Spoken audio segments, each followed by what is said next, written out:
This is the story of a man named Stanley.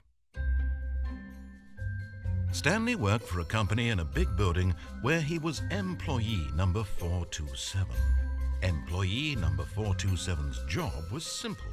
He sat at his desk in room 427 and he pushed buttons on a keyboard. Orders came to him through a monitor on his desk, telling him what buttons to push, how long to push them, and in what order. This is what employee 427 did every day of every month of every year. And although others might have considered it soul-rending, Stanley relished every moment that the orders came in, as though he had been made exactly for this job. And Stanley was happy. And then one day, something very peculiar happened. Something that would forever change Stanley. Something he would never quite forget. He had been at his desk for nearly an hour when he realized that not one single order had arrived on the monitor for him to follow. No one had showed up to give him instructions, call a meeting, or even say hi. Never in all his years at the company had this happened, this complete isolation. Something was very clearly wrong. Shocked, frozen solid, Stanley found himself unable to move for the longest time. But as he came to his wits and regained his senses, he got up from his desk and stepped out of his office. Dobra. Beczek.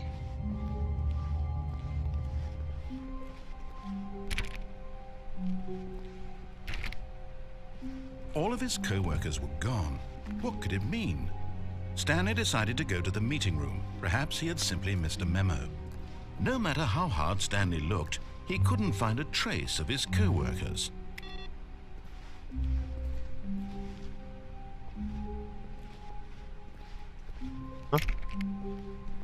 Te.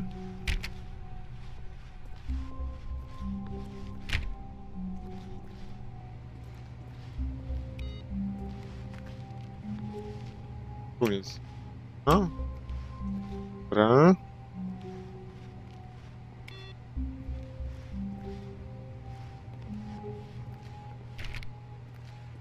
Te. To jest zamknięte. Stanley went around touching every little thing in the office, but it didn't make a single difference, nor did it advance the story in any way.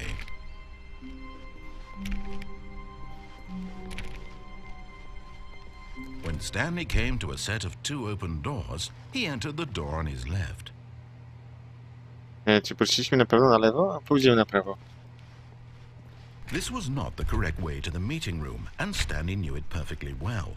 Perhaps he wanted to stop by the employee lounge first, just to admire it.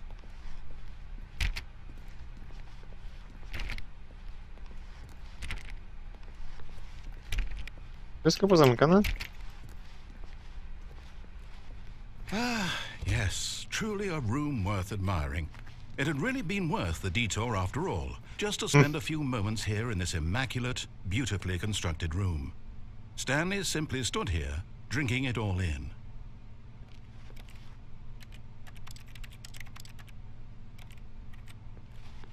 Klawisz. But eager to get back to business, Stanley took the first open door on his left. Nope. Stanley was so bad at following directions, it's incredible he wasn't fired years ago.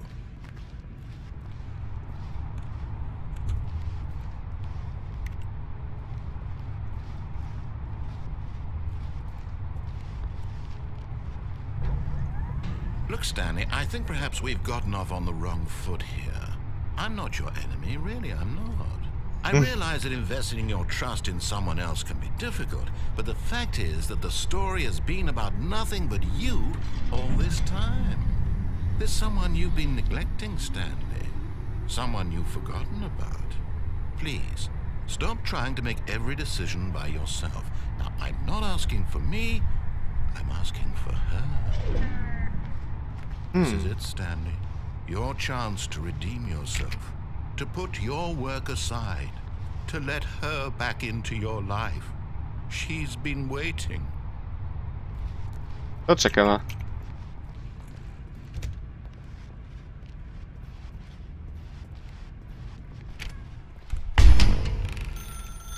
That's What the her, hell? Stanley. You need to be the one to do this, to What? reach out to her. If What? you can truly place your faith in another, then pick up the phone.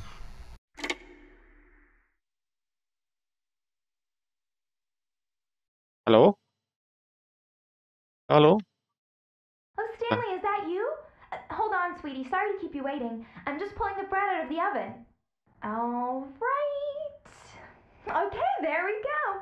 All right, now, I want you to come in and tell me all about your day. What the fuck?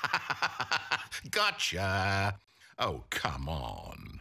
Did you actually think you had a loving wife who'd want to commit their life to you? I'm trying to make a point here, Stanley. I'm trying to get you to see something. Come inside. Let me show you what's really going on here. Sorry, but you're in my story now. Oh shit, no co za... gra się nazywa Stanley Parable. Tak. What the This is hell? a very sad story about the death of a man named Stanley. What?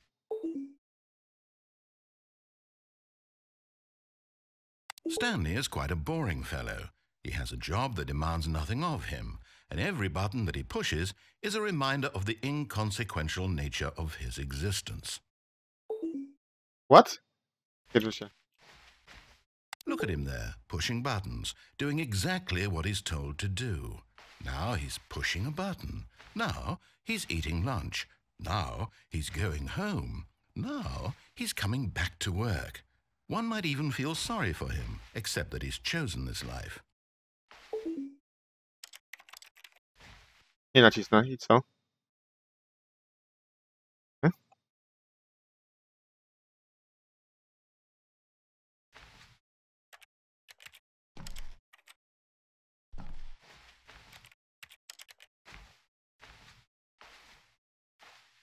Bo muszę. But in his mind, in his mind he can go on fantastic adventures. From behind his desk, Stanley dreamed of wild expeditions into the unknown, fantastic discoveries of new lands. It was wonderful, and each day that he returned to work was a reminder that none of it would ever happen to him. Razem tu łażymy. And so he began to fantasize about his own job. First, he imagined that one day while at work, he stepped up from his desk to realize that all of his co-workers, his boss, everyone in the building had suddenly vanished off the face of the earth. The thought excited him terribly. So he went further. He imagined that he came to two open doors and that he could go through either. At last, choice. It barely even mattered what lay behind each door. The mere thought that his decisions would mean something was almost too wonderful to behold. What? As he wandered through this fantasy world, he began to fill it with many possible paths and destinations. Down one path lay an enormous round room with monitors and mind controls. And down another was a yellow line that weaved in many directions. And down another was a game with a baby. And he called it the Stanley Parable. It was such a wonderful fantasy, and so in his head he relived it again, and then again, and again, over and over, wishing beyond hope that it would never end, that he might always feel this free. Surely there's an answer down some new path, mustn't there be? Perhaps if he played just one more time. But there is no answer. How could there possibly be? In reality, all he's doing is pushing the same buttons he always has. Nothing has changed. The longer he spends here, the more invested he gets, the more he forgets which life is the real one. And I'm trying to tell him this, that in this world he can never be anything but an observer, that as long as he remains here, he's slowly killing himself. But he won't listen to me. He won't stop. Here, watch this. Stanley, the next time the screen asks you to push a button, Do not do it. You see? Can he just not hear me?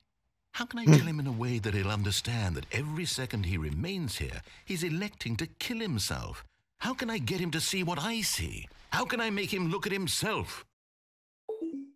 Powiem ci się, że na razie nie wiem, na czym to polega. I suppose I can't, not in the way I want him to.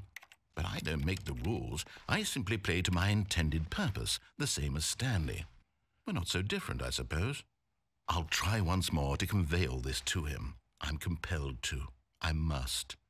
Perhaps, well, maybe this time he'll see. Maybe this time.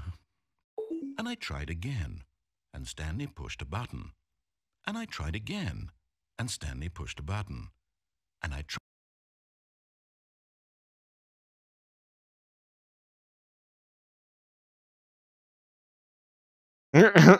Okej.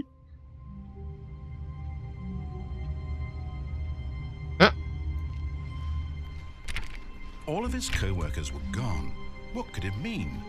Stanley decided to go to the meeting room. Perhaps he had simply missed a memo. No matter how hard Stanley looked, he couldn't find a trace of his co-workers.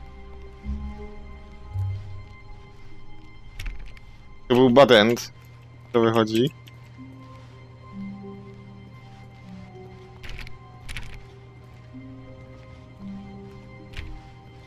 Stanley went around touching every little thing in the office, but it didn't make a single difference, nor did it advance the story in any way.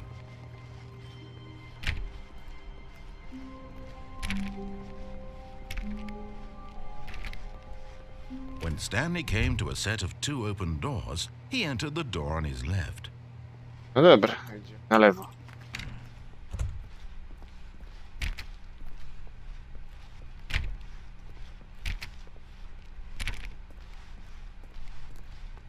Yet there was not a single person here either. Feeling a wave of disbelief, Stanley decided to go up to his boss's office, hoping he might find an answer there.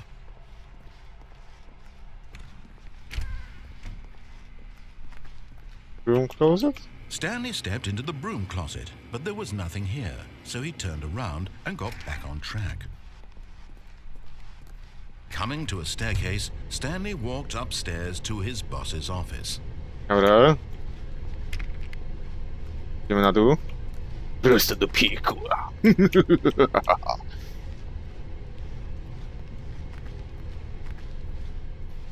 But Stanley just couldn't do it. He considered the possibility of facing his boss, admitting he had left his post during work hours. He might be fired for that. And in such a competitive economy, why had he taken that risk? All because he believed everyone had vanished? His boss would think he was crazy. And then something occurred to Stanley. Maybe, he thought to himself, maybe I am crazy. All of my co-workers blinking mysteriously out of existence in a single moment for no reason at all? None of it made any logical sense. And as Stanley pondered this, he began to make other strange observations. For example, why couldn't he see his feet when he looked down? Why did doors close automatically behind him wherever he went? And for that matter, these rooms were starting to look pretty familiar. Were they simply repeating? No, Stanley said to himself, this is all too strange. This can't be real. And at last, he came to the conclusion that had been on the tip of his tongue. He just hadn't found the words for it. I'm dreaming, he yelled. This is all a dream. Oh, what a relief Stanley felt to have finally found an answer, an explanation. His co-workers weren't actually gone. He wasn't going to lose his job. He wasn't crazy after all. And he thought to himself, I suppose I'll wake up soon. I'll have to go back to my boring real-life job pushing buttons. I may as well enjoy this while I'm still lucid. So, he imagined himself flying and began to gently float above the ground. Then he imagined himself soaring through space on a magical starfield, and it too appeared. It was so much fun, and Stanley marveled that he had still not woken up. How was he remaining so lucid? And then perhaps the strangest question of them all entered Stanley's head. One he was amazed he hadn't asked himself sooner. Why is there a voice in my head dictating everything that I'm doing and thinking? Now the voice was describing itself being considered by Stanley, who found it particularly strange. I'm dreaming about a voice describing me, thinking about how it's describing my thoughts, he thought. And while he thought it all very odd and wondered if this voice spoke to all people in their dreams, the truth was that, of course, this was not a dream. How could it be? Was Stanley simply deceiving himself, believing that if he's asleep, he doesn't have to take responsibility for himself? Stanley is as awake right now as he's ever been in his life. Now, hearing the voice speak these words was quite a shock to Stanley. After all, he knew for certain, beyond a doubt, that this was in fact a dream. Did the voice not see him float and make the magical stars just a moment ago? How else would the voice explain all that? This voice was a part of himself too. Surely, if he could just... He would prove it. He would prove that he was in control, that this was a dream. So he closed his eyes gently, and he invited himself to wake up. He felt the cool weight of the blanket on his skin, the press of the mattress on his back, the fresh air of a world outside this one. Let me wake up, he thought to himself. I'm through with this dream. I wish it to be over. Let me go back to my job. Let me continue pushing the buttons.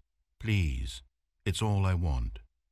I want my apartment and my wife and my job. All I want is my life exactly the way it's always been. My life is normal. I am normal. Everything will be fine. I am okay.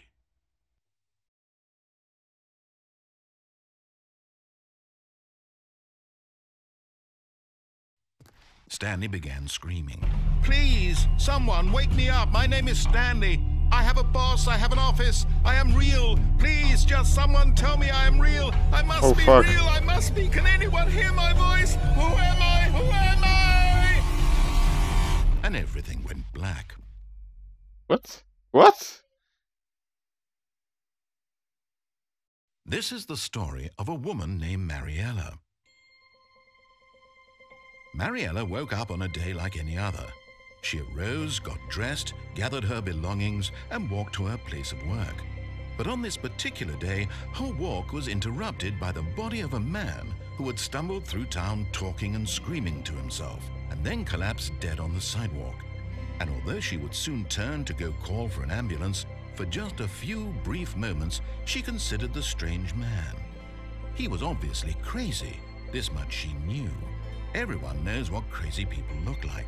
And in that moment, she thought to herself how lucky she was to be normal. I am sane. I am in control of my mind. I know what is real and what isn't. It was comforting to think this, and in a certain way, seeing this man made her feel better. But then she remembered the meeting she had scheduled for that day, the very important people whose impressions of her would affect her career, and by extension, the rest of her life. She had no time for this, so it was only a moment that she stood there, staring down at the body. And then she turned and ran. Nieźle. No bad end.